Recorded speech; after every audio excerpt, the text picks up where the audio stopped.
고린도전서 2장 인간의 지혜와 하나님의 능력. 사랑하는 형제들이여, 내가 처음으로 여러분에게 갔을 때 나는 어려운 말이나 지식을 가지고 하나님의 말씀을 전하지는 않았습니다. 예수 그리스도와 십자가 위에서 맞은 그분의 죽음 외에는 말하지 않기로 결심하고 있었습니다.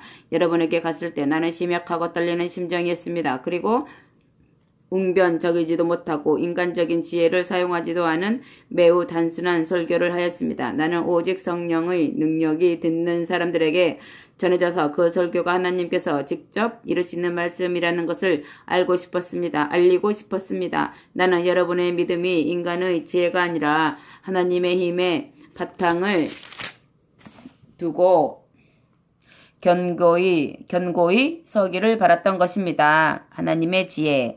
그러나 우리는 믿음이 성숙한 그리스도인들에게는 뛰어난 지혜의 말을 합니다. 그렇다 해서 그것이 이 세상의 지혜나 또 이 세상에서 곧 망해버릴 집권자들의 지혜를 두고 하는 말은 아닙니다. 우리가 말하는 지혜는 하나님께서 일러주시는 지혜입니다. 우리를 하늘의 영광으로 이끌어주시는 하나님의 지혜입니다. 이 계획은 감추어져 있었지만 이미 천지가 창조되기 전부터 우리를 위해 마련된 것입니다.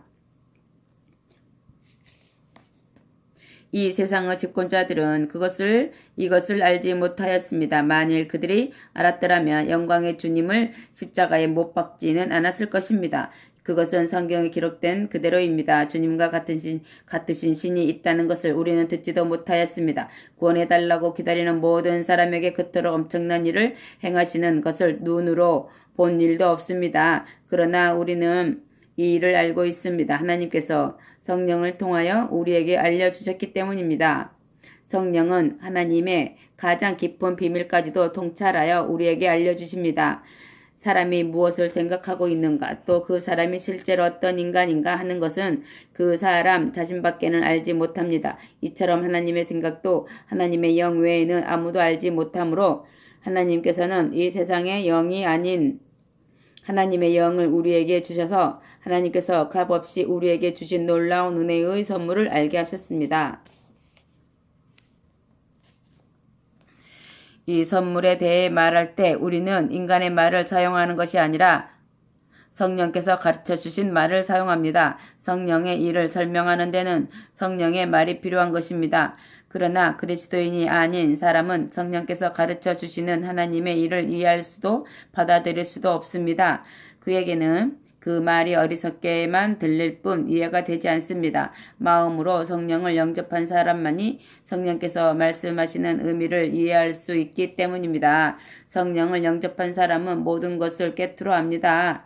그러나 그분을 전혀 이해하지 못하는 이 세상 사람들은 당황하며 헛되이 했습니다. 주님의 생각도 모르고 주님과 의논한 일도 없는데 어떻게 이 세상 사람이 그것을 알 수 있겠습니까? 그러나 놀랍게도 우리 그리스도인은 그리스도 생각을 알고 있는 것입니다. 아멘. 하나님의 일꾼 3장.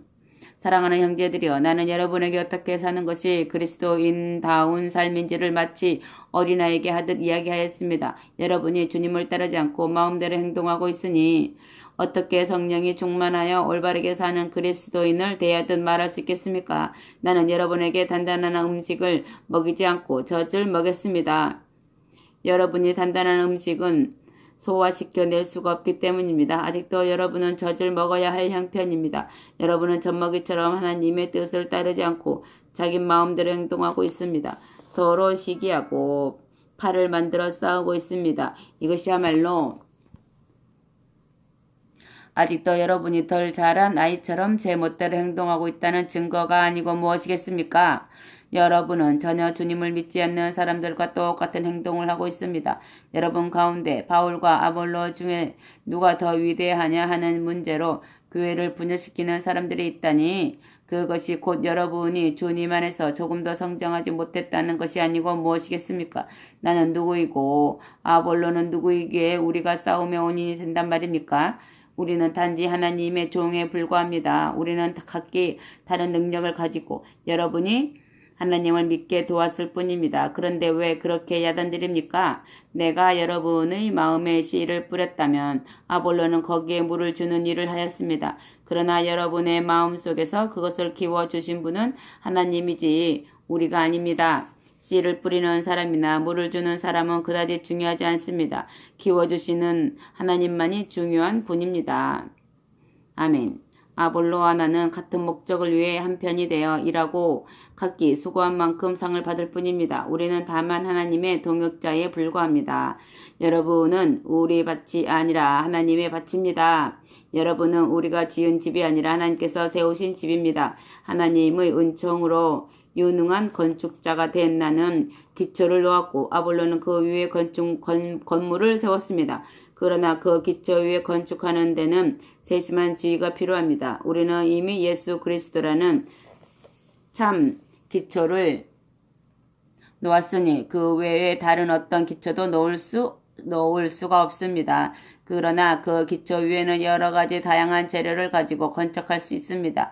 어떤 사람은 금은 보석을 사용할 것이고 또 어떤 사람은 나무나 풀 또는 짚을 사용할 것입니다. 그리스도의 심판날이 오면 모든 사람들이 세운 건축물은 불의 시험을 받아 건축자가 각각 어떤 재료를 사용하였으며 그 건물이 전속될 것인가 참으로 완벽한 건물인가 하는 것이 모든 사람의 눈앞에 드러날 것입니다. 그리하여 그 기초 위에 적절한 재료로 건물을 지음으로써 그가 지은 건물이 불을 견디어내면 그 사람은 상을 받을 것입니다. 그러나 그가 세운 건물이 불타버린 사람은 큰 손실을 입게 될 것입니다. 그리고 그 사람 자신은 화염 속을 빠져나와 겨우 목숨만은 구하듯 그렇게 구원받을 것입니다. 여러분은 누구나 다 하나님의 성전이며 하나님의 영이 하나님의 성전인 바로 여러분 속에 계시다는 것을 깨닫지 못합니까? 만일 누구든지 하나님의 성전을 더럽히거나 허물어버리면 하나님께서는 그 사람을 멸망시키실 것입니다. 하나님의 성전은 거룩하고 정결합니다. 여러분이 곧 하나님의 성전입니다. 자신을 속이지 마십시오. 만일 여러분이 이 세상 표준으로 판단해서 여러분 자신을 스스로 매우 슬기롭다고 생각한다면 그 모든 생각을 내던져 버리고 차라리 바보가 되십시오. 그래야 정말 슬기로운 사람이 됩니다. 이 세상 지혜는 하나님께서 보실 때는 어리석은 것입니다. 성경에 하나님께서는 슬기롭다 자처하는 자들 궁리하는 것은 순식간에 끝장내 버리시지 라고 기록되어 있듯이 인간은 자기 지혜에 걸려서 넘어지는 것입니다. 또 여호와께서는 저들이 무슨 생각을 하는지 그것이 얼마나 허망한 것인지 모두 잘 알고 계신다 라는 말씀도 성경에 기록되어 있습니다. 그러므로 이 세상의 지혜를 자랑하지 마십시오. 여러분에게 필요한 것을 하나님께서는 미리 다 주셨기 때문입니다. 바울도 아볼로도 베드로도 여러분을 도우라고 하나님께서 보낸 사람들입니다. 생명이나 죽음까지도 여러분을 위한 것입니다. 하나님께서는 온 세상을 여러분이 사용하도록 주셨습니다. 현재의 것도 미래의 것도 모두 여러분에게 주셨습니다. 모든 것은 여러분의 것입니다. 그리고 여러분은 그리스도의 것이며 그리스도는 하나님의 것입니다. 아멘. 4장 그리스도의 사도. 여러분은 아볼로와 내가 하나님의 감추인 비밀을 맡은 그리스도 일꾼임을 알아야 합니다. 일꾼에게 가장 중요한 것은 주인이 시키는 대로 따르는 것입니다. 그런데 나는 어땠습니까? 충실한 일꾼답게 일해왔다고 여러분은 보십니까? 그러나 여러분이 어떻게 생각하든 또 누가 어떻게 생각하든 나는 그런 것에 개의치 않습니다. 나 자신의 판단도 믿지 않습니다. 내 양심에 조금 더 거리끼는 일이 없다고 해서 내가 죄 없는 사람이라고 내세울 생각도 없습니다. 나를 판단하시는 분은 주님이시기 때문입니다. 아멘. 그러므로 주께서 오시기 전에 어떤 사람이 좋은 일꾼이냐 하는 것을 성급하게 결론짓지 않도록 조심하십시오. 주께서 오시면 모든 것을 밝히 드러내실 것입니다. 그러면 우리 마음 깊은 곳까지 있는 그대로 속속들이 드러나 비로소 모든 사람이 왜 우리가 주님의 일을 해왔는가를 알게 될 것입니다. 그리고 하나님께서는 우리에게 각자 한 일에 따라 칭찬하실 것입니다. 내가 지금까지 아볼로와 나를 예로 들어 설명한 것은 여러분에게 어느 한쪽에 너무 치우치지 말 것을 당부하기 위해서입니다. 하나님께서 세우신 교사들 가운데 어느 특정한 사람만을 지켜 세우는 일을 해서는 안 됩니다. 다만 기록되어 있는 말씀만 잘 지키십시오. 여러분이 무엇을 가지고 그렇게 자만합니까? 여러분이 가진 것 가운데 하나라도 하나님께 받지 않은 것이 있습니까? 여러분이 가진 것이 모두 하나님께 받은 것이라면 어떻게 그렇게 혼자 잘난 듯이 행동합니까? 그리고 마치 스스로의 힘으로 무엇이나 달성한 것처럼 행세를 합니까? 여러분은 이미 자기에게 필요한 음식을 다 가지고 있다고 생각하는 것 같습니다. 여러분은 배가 불렀습니다. 벌써 부자가 되었습니다. 우리를 멀리 뒤에 제쳐놓고 돈 많은 왕이 되어 왕자에 파묻혀 있습니다. 여러분이 참으로 왕자에 앉아 있는 것이라면 얼마나 좋겠습니까? 그러면 때가 이를 때 우리도 여러분과 함께 그 자리에 앉게 될 테니 말입니다. 때때로 나는 이런 생각이 듭니다. 하나님께서 우리 사도들을 곧 사형당할 죄인같이 여기시고 그들 가운데서도 맨 끝에 끌어내 세상 사람들과 천사들 앞에 구경거리가 되게 하셨다고 말입니다. 그리스도가 우리를 어리석은 자로 만들었다고 여러분은 말합니다. 그렇게 말하는 여러분이야말로 물론 매우 현명하고 지각 있는 그리스도인이겠지요. 우리는 약하지만 여러분은 그렇지 않을 것입니다. 여러분은 평판이 좋지만 우리는 저런거리에 불과합니다. 바로 이 시간에도 우리는 굶주리고 목마르며 몸을 따뜻하게 할 옷조차 없습니다. 우리들은 집도 없이 어디를 가나 냉대만 받고 먹고 살자고 지치도록 일을 하였습니다. 하지만 그런 일 가운데서도 우리를 저주하는 자를 축복하였고 우리를 박해하는 자에게는 인내로 대하였으며 비방하는 자들에게는 조용히 타일러 주었습니다. 그런데도 우리는 바로 이 순간에도 발밑에 먼지나 쓰레기 같은 취급을 당하며 살고 있는 것입니다. 나는 여러분을 부끄럽게 하려고 이런 말을 하는 게 아닙니다. 오히려 여러분을 내 사랑하는 자녀로 여기고 타일러 바른 길로 가게 하고자 이런 말을 하는 것입니다. 교사는 여러 명이 있을 수 있지만 아버지는 단 한 사람이듯이 비록 여러분에게 그리스도를 가르쳐주는 사람이 1만 명이 넘는다고 해도 여러분에게 복음을 전하고 여러분을 그리스도께 인도하여 새로 태어나게 한 사람은 나뿐이었음을 기억하십시오. 그러므로 나를 본받고 내가 행한 대로 따르십시오. 내가 디모데를 여러분에게 보내는 것도 바로 이 점을 알려 여러분을 돕고자 한 것입니다. 그는 내가 그리스도께 인도한 사람입니다. 또한 주님 안에서 사랑과 믿음으로 맺어진 내 아들입니다. 그는 내가 모든 교회에서 가르치고 실천하고 있는 그리스도인의 생활 규범을 여러분에게 일깨워 줄 것입니다.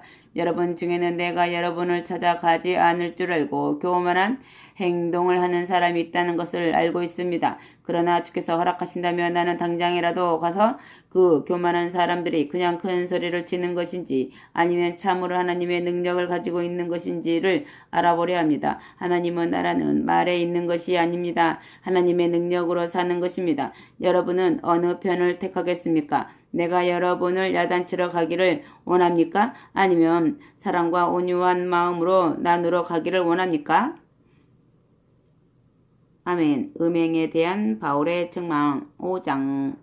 여러분 사이에 끔찍한 음행 사건이 있다는 소문으로 모두들 수군거리고 있습니다. 이 교도들도 그런 짓은 하지 않을 것입니다. 그런데 하물며 여러분의 교회 안에 계모와 불륜의 관계를 가진 사람이 있다니 그러고도 계속 여러분만이 잘났다고 줄대 작정입니까?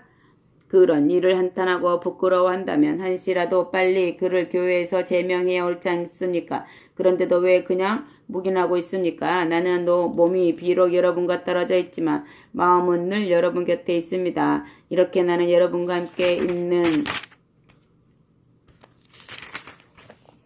있는 것이나 다름 없는 까닭에 주 예수 그리스도 이름으로 이미 그를 단죄하였습니다. 그를 단죄의 손에 내어주었다는 말입니다.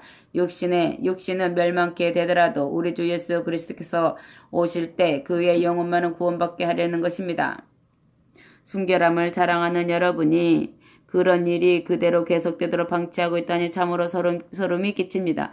작은 누룩이 큰 덩어리를 부풀리듯 비록 한 사람일지라도 죄짓는 것을 그대로 둔다면 그것이 곧 모든 사람에게 영향을 미친다는 것을 왜 모릅니까?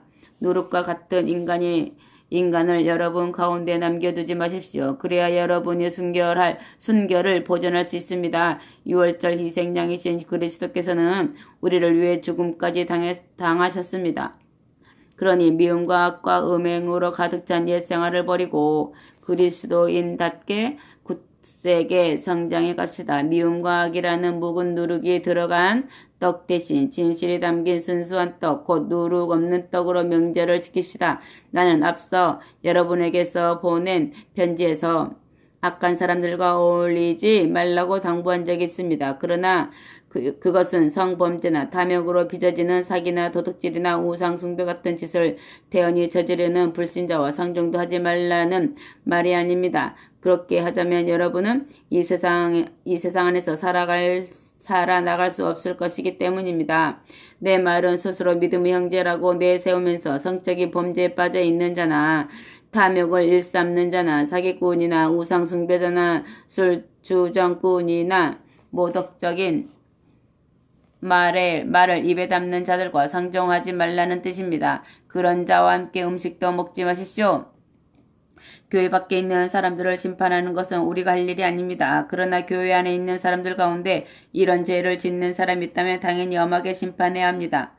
교회 밖에 있는 사람들을 심판하는 것은 하나님께 맡겨두십시오. 그러나 교회 안에서 이런 못된 짓을 저지르는 자가 있거든 처벌하여 교회 밖으로 쫓아내십시오. 아멘.